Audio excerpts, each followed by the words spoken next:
नमस्कार, आपका स्वागत है ईटी नाउ स्वदेश एसबीआई लाइव स्टूडियो में। और हमारी खास पेशकश एफएनओ जंक्शन जो है अब एक नए समय पे आ रही है। और अब जो है सबसे पहले मैं बता दूं, ये बहुत एक्शन पैक रहेगा और समय से पहले आपको और ट्रेड्स हम आपको बताने वाले हैं और कमाई के मौके लेके आने वाले हैं। अगर बात करें बाजार की, अगर ओवरऑल मार्केट्स की, तो सेटअप देखें तो यहाँ पे बहुत अच्छी सेटअप देखने में कैसा बाजार का चाल है। और एडवांसेस डिक्लाइन रेशियो ऑलमोस्ट आप कह सकते हैं 3:2 जो है फेवर पे जो है बुल्स के देखने मिल रहे हैं। तो नेट बाजार का सेंटिमेंट पॉजिटिव है। और हमने लास्ट वीक भी आपको कहा था कि बाय द डिप की रणनीति जरूर रखें अगर थोड़ी सी लंबे अवधि के लिए आपका जो है पोजिशनल ट्रेड अप सेटअप आ रहा है। लेकिन अब लेवल्स पे क्या देखने मिल रहा है, अब यहाँ पे क्या हमें नजर रखनी चाहिए, और एक एक करके जो है हम सारे चीज पे जो है फोकस करेंगे। लेकिन अब हमारे साथ जुड़ रहे हैं अजीत नायक। ठीक, हमारे साथ अजीत नायक जुड़ रहे हैं। आप गुड मॉर्निंग कहेंगे अजीत। नया समय है वायदे बाजार के लिए। शो को जो है हम ऑफकोर्स एक नई जो सोच के साथ 10:30 बजे ही वायदे बाजार को जो है देख रहे हैं कि एटलीस्ट सारे दिन की ट्रेड कैसे रहेगी। और ओपनिंग ट्रेड जो होता है वो तो एटलीस्ट फैक्टर्ड इन हो ही जाता है। अजीत, नया समय है, स्ट्रैटेजी भी थोड़ा नया ही रहेगा। एक कह सकते हैं निफ्टी बैंक की बात करें तो यहाँ पे अच्छी जो है आप सेटअप देखने मिल रही है कि थोड़ा और वेट कर लें कि जो है ट्रेंड्स में और स्ट्रेंथ देखने मिले। तो ज्यादा ही पेसिमिज्म देखने मिला था लास्ट 2 ट्रेडिंग सेशन एटलीस्ट। बिल्कुल शरद, देखिए यहाँ पे अगर आप इसको पूरे स्ट्रक्चर को देखेंगे तो पिछले करीब 3 महीने से आप इसी चीजों को ऑब्जर्व करेंगे कि एक स्ट्रॉन्ग रिकवरी रिबाउंड होता है, उसके बाद वो मूव फिजल आउट होता है। तो लास्ट पहले के 3 वीक्स रिकवरी वाले थे, जहाँ पे कि एक अच्छी रिकवरी करीब 24,400 से आपने 25,400 तक की छलांग लगाई। लास्ट वीक आपने इसका ऑलमोस्ट 60-70% रिट्रेस कर दिया। मीन्स आपने लॉन्ग टर्म एवरेजेस में मीडियम टर्म एवरेजेस बेसिकली आपने ब्रेक कर दी। 100 EMA के नीचे आ गए थे आप करीब 24,700 के पास। आज की जो शुरुआत हुई है मंथली एक्सपायरी से एक दिन पहले का टाइम है और मार्केट में एक रीबाउंड ओवरसोल्ड पोजीशन जैसे कि आपने बताया कि उसका एक दिख रहा है कहीं ना कहीं थोड़ा सा जो प्रॉफिट बुक कर रहे हैं अपनी शॉर्ट पोजीशंस में अभी तक। बट इंडेक्स में कोई स्ट्रेंथ वाली चीज अभी नहीं दिख रही है। 24,800 के पास कॉल और पुट राइटर्स बहुत ज्यादा एग्रेसिव हैं। तो ये तो यही इंडिकेट कर रहा है कि वो प्लान कर रहे हैं कि इन्हीं लेवल्स के पास मार्केट सेटल करे, मतलब 24,850-900 के पास ऊपर पे करीब 700-750 के पास नीचे। तो इंडेक्स में अभी मेरे हिसाब से आप डायरेक्शनल मूव की उम्मीद ना करें जब तक कि आप 800 के लेवल को ब्रेक नहीं करते हैं ऊपर पे, तब जाके करीब 25,000 तक की एक रिकवरी का अटेम्प्ट होगा। बैंकिंग यहाँ पे भी देखिए वही है कि लास्ट वीक 54,900 का जो लेवल था वो काफी इंपॉर्टेंट सपोर्ट था, जिसके नीचे इंडेक्स ने स्लिप किया। और अब वहां पे 53,800 जो कि लॉन्ग टर्म एवरेजेस हैं बैंकिंग इंडेक्स के लिए, वो मेजर सपोर्ट रहेगा। तो अभी के लिए मेरे हिसाब से इंडेक्स में आप पोजीशन ना ढूंढ के, बिकॉज वहां पे कंसोलिडेशन का बायस हो सकता है इस गिरावट के बाद। तो शायद आपको डायरेक्शनल मूव नहीं, मीन्स दोनों साइड पे ही आपको, अगर आप एक साइड पे पोजीशन बना रहे हैं तो स्टॉप लॉसेस करने के चांसेस ज्यादा रहेंगे। तो स्टॉक स्पेसिफिक रहिए। सेक्टर स्पेसिफिक में अगर मैं बात करूं तो मेटल हो गया, OMCs हो गए, सेलेक्ट ऑटो काउंटर्स हो गए, यहाँ पे स्ट्रेंथ है। और उसके अलावा बहुत सारी अपॉर्चुनिटी शॉर्टिंग साइड पे भी है। तो आपको उस तरीके से बैलेंस करके चलना है अभी के लिए, जब तक कि मार्केट में कोई एक डिसाइसिव ट्रेंड की क्लैरिटी ना आए या फिर 24,800 या 24,700 के लेवल्स डिसाइसिवली ब्रेक ना हो। बिल्कुल, तो इम्पोर्टेंट लेवल्स पे नजर रखिए। देखिए बाजार जो है एक साइडवेज मूव पे ही चल रहा है। वापस से 24,800 24,900 के बीच एक बड़ा सा एक एवरेज बन चुका है। इसलिए निफ्टी बैंक पे कोई रणनीति नहीं दे रहे हैं ना अभी के लिए अजीत, थोड़ा रुक जाते हैं। बिल्कुल, देखिए यहाँ पे शायद डायरेक्शनल प्ले के नहीं है, जो कि अगर न्यूट्रल खेलना चाहते हैं मार्केट पे कि भाई यहाँ पे रेंज रहेगा जिस तरीके से मैं डिस्प्ले कर दूं, 24,800 वाली कॉल पर उसको बेचने का एक ऑप्शन हो सकता है, बट वो सबके लिए कंफर्टेबल नहीं होता है। तो इसके लिए बेटर रहेगा कि अगर आप केवल डायरेक्शनल प्ले करने चाहते हैं, थोड़ा सा वेट एंड वॉच करें। बिल्कुल, वेट एंड वॉच की जो है राय आ रही है। याद रखिए 24,800 की अगर बात करें तो यहाँ पे कॉल पुट पे जो है नजर जरूर रखें। लेकिन जो भी इससे पोजीशंस लेते हैं बहुत डिसिप्लिन्ड और एलोकेटेड वे पे आप जो है ये काम करें, क्योंकि बहुत रिस्की रहता है। और अभी कौन सा ट्रेंड है बाजार अभी भी जो है फिक्स करके नहीं बैठा है। एक हफ्ते में अच्छी तेजी आती है, फिर वापस में सेलिंग आती है और बहुत सारे मूविंग फैक्टर्स हैं। और अब 2 दिन में जो है आपका आरबीआई एमपीसी मीट है, एक्सपेक्टेशन है कि रेट कट नहीं होगी, तो उस पर भी नजर रखेंगे। लेकिन आज स्टॉक स्पेसिफिक बहुत इंपॉर्टेंट रहेगा, तो वो ज्यादा इंपॉर्टेंट है ये वाला हमारा सेगमेंट। चलिए ताजा खरीदारी वाले शेयर्स की तरफ चलते हैं।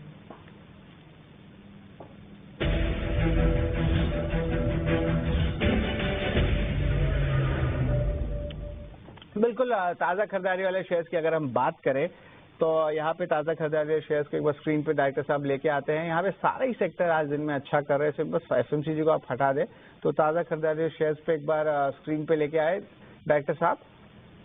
इंपॉर्टेंट लॉग्स, हाँ, सम्मान कैपिटल 8% ऊपर है। ओएमसी की बात भी कर रहे थे अजीत।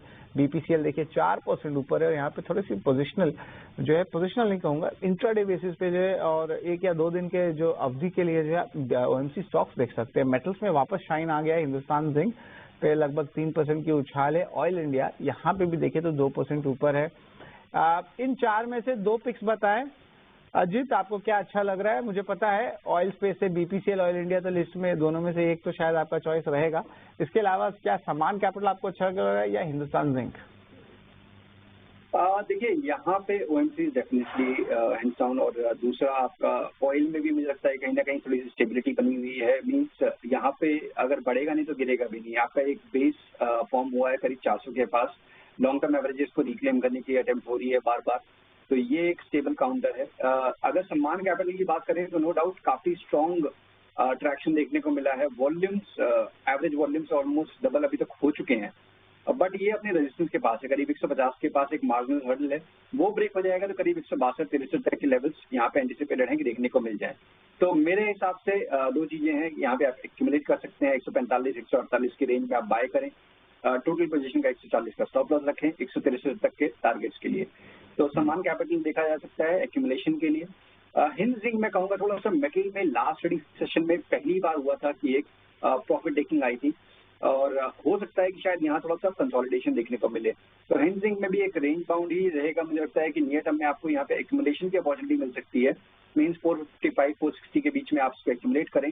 450 का एक क्लोजिंग स्टॉप लॉस मेंटेन करें, ऊपर पे करीब 480 target price, stop loss 450। Hindustan zinc का वही सम्मान कैपिटल पे भी एक्यूमुलेशन की राय आई है। 163 तक जो है टारगेट प्राइस रहेगा और स्टॉप लॉस 140 का रहेगा। स्क्रीन पे आ गया है अजीत की जो है खरीदारी की राय आई है। टारगेट प्राइस देखिए 160 के ऊपर है, स्टॉप लॉस देखिएगा 140 पे है। और वही हिंदुस्तान जिंक का मेटल पैक से जो है यहाँ पे पिक आई है। लास्ट ट्रेडिंग सेशन में थोड़ी मुनाफा वसूली जरूर आई थी, लेकिन जो है चार्ट सेटअप अच्छा लग रहा है। 480 का टारगेट प्राइस है डायरेक्टर साहब, और स्टॉप लॉस 450 का है। इसको भी स्क्रीन पे फायर करें तो हमें जो है दोनों रणनीति जो है ताजा खरीदारी शेयर्स में पता चल जाएंगे। तो सम्मान कैपिटल में एक खरीदारी की राय आई है और दूसरा हिंदुस्तान जिंक पे है। देखिए स्क्रीन पे आ गया आपका हिंदुस्तान जिंक। चलिए इसके अलावा जो है खरीदारी के मौके के अलावा जो है आपको कुछ सेक्टर्स में जो है शॉर्ट कवरिंग भी आ रही है, उन स्टॉक्स को एक बार लेके आते हैं स्क्रीन पे। तो शॉर्ट कवरिंग वाले शेयर्स की बात करें तो इंटरेस्टिंगली बंधन बैंक, एचएफसीएल आया है। टेलीकॉम वाले स्टॉक्स जो है रिलेटेड एंसिलरी स्टॉक्स, जिस तरह आपका भारत नेट ऑर्डर्स आ रहे हैं तो उसके कारण जो है आपको स्टॉक्स में तेजी देखने मिल रही है। इंटरेस्टिंगली आईएफएल फाइनेंस इस लिस्ट में आ गया। बीएफएसआई स्पेस के भी 3 स्टॉक्स आए इस शॉर्ट कवरिंग में।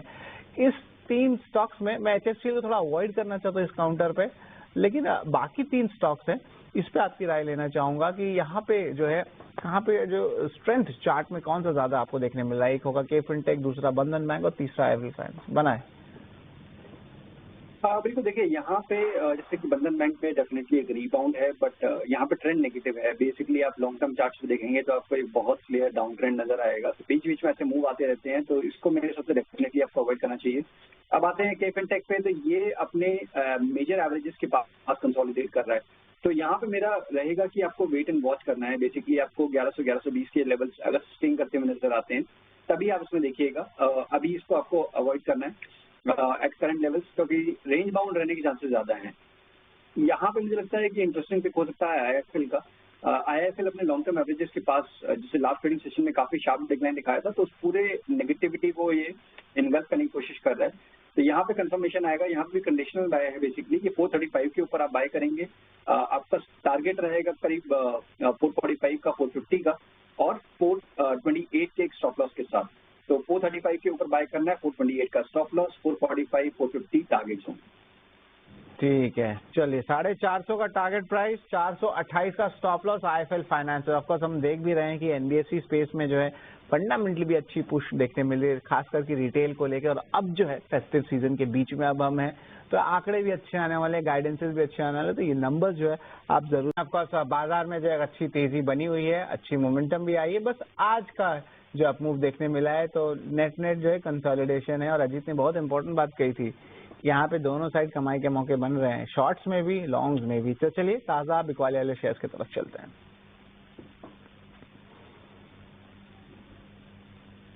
तो ताजा बिकवाली वाले शेयर्स को डायरेक्टर साहब एक बार स्क्रीन पे लाएं।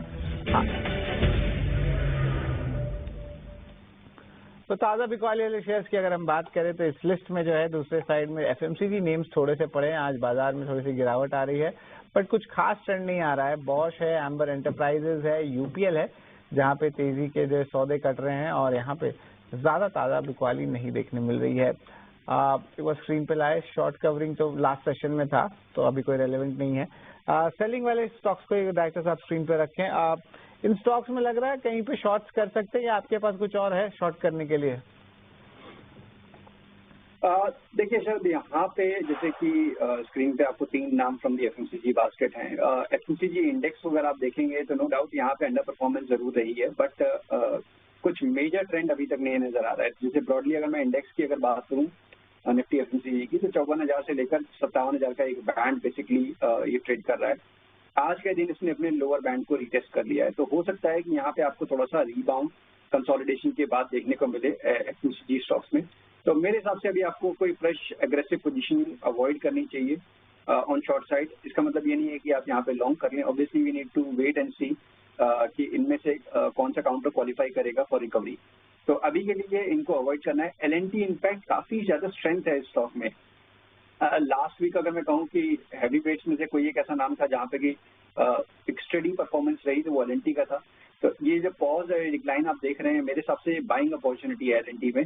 और 3630 के स्टॉक के साथ एलएनटी में आप यहाँ पे एक्यूमुलेशन के लिए देख सकते हैं, फ्रेश एक्यूमुलेशन के लिए 3850 तक के टारगेट्स के लिए।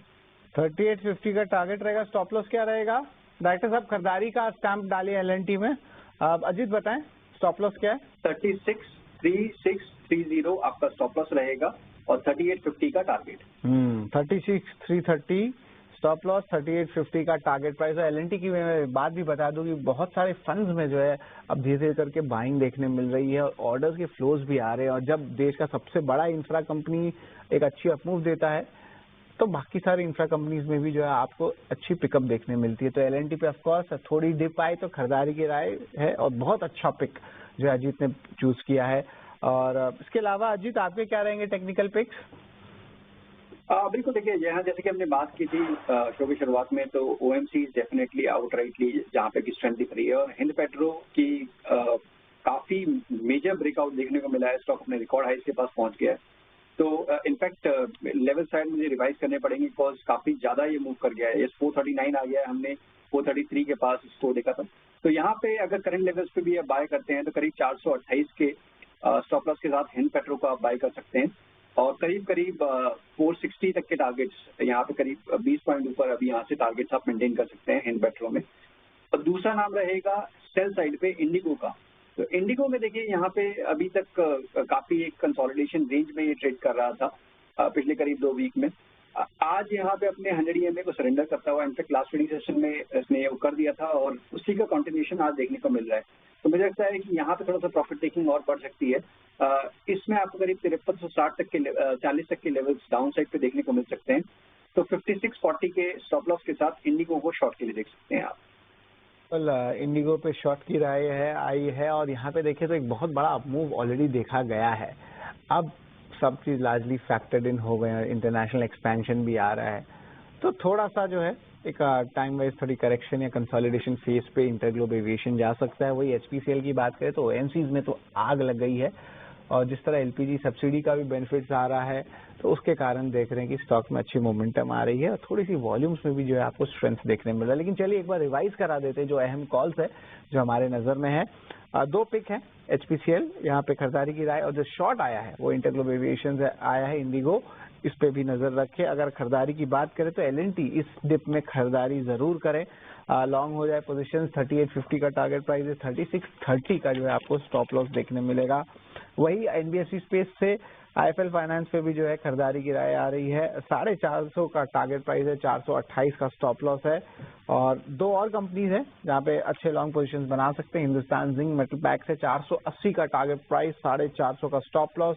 और आखिर में सम्मान कैपिटल भी नजर रखे। स्टॉक ऑलरेडी अच्छी प्रूफ दी है लेकिन यहाँ से भी स्ट्रेंथ लग रहा है। BFSI स्पेस से 163 तक का टारगेट प्राइस है और स्टॉप लॉस जो है एक्यूमुलेशन अगर आप करते रहें तो 140 का रहेगा। तो आपका स्टॉक स्पेसिफिक रणनीति रखिए। इस बाजार में शॉर्ट्स भी हैं, लॉन्ग्स भी हैं, उस पर नजर रखिए। और अगर ऑप्शंस पे आते हैं आप इंडिसेस के तो बहुत बड़ा डिसिप्लिन ट्रेड लेके जरूर चलें और बहुत कम लोग ही ट्रेड ये सब पोजीशंस लें। अजीत, इतना ही रहेगा आज के शो के लिए। थैंक यू वेरी मच, आप हमारे साथ जुड़े, आपने अहम कॉल्स बताया, अहम इंडेक्स स्ट्रेटेजीज पे रणनीति बताई, and thank you very much. हमारा शो थोड़ा नया फॉर्मेट पे आया है और देखा जाए अब 10:30 बजे आ रहा है तो और एक्शनेबल हो जाता है हमारे ट्रेडर्स के लिए। तो thank you very much Ajit, इस शानदार शो के शानदार डेब्यू के साथ। Thank you very much Ajit and best of luck. तो चलिए एक बार बाजार की रुख देख लेते हैं। और बाजार में जो है अच्छी मोमेंटम देखने मिल रही है और यहाँ पे देखें तो एक शायद कंटिन्यू अगर एक दो सेशन से करते हैं तो इम्पोर्टेंट लेवल्स जो हैं रीटेस्ट हम कर सकते हैं। और ऑफकोर्स नए सीरीज में भी जा रहे हैं, मंथली सीरीज में, जहाँ पे फ्रेश पोजीशंस आपको देखने मिल सकते हैं। और याद रखिए FIs की शॉर्ट कवरिंग अभी भी नहीं आई है। FIs के शॉर्ट्स अभी भी लगभग सिर्फ और सिर्फ आप कहेंगे 86% की है। तो एक अपमूव बाकी है। अब वो कौन सेक्टर लीडरशिप लेके वो अपमूव लाता है वो समय बताएगा। लेकिन ऑफकोर्स अभी बाजार जो है अच्छे सेटअप में आज के लिए तो जरूर है। तो अब देखते हैं क्या होता है। एक रेंज बाउंड मूव जो है दोनों इंडिसेस में देखने मिला। चलिए धन्यवाद, आज शो को बस हम खत्म करते हैं। आप हमारे साथ जुड़े रहें और देखते रहें ET Now स्वदेश।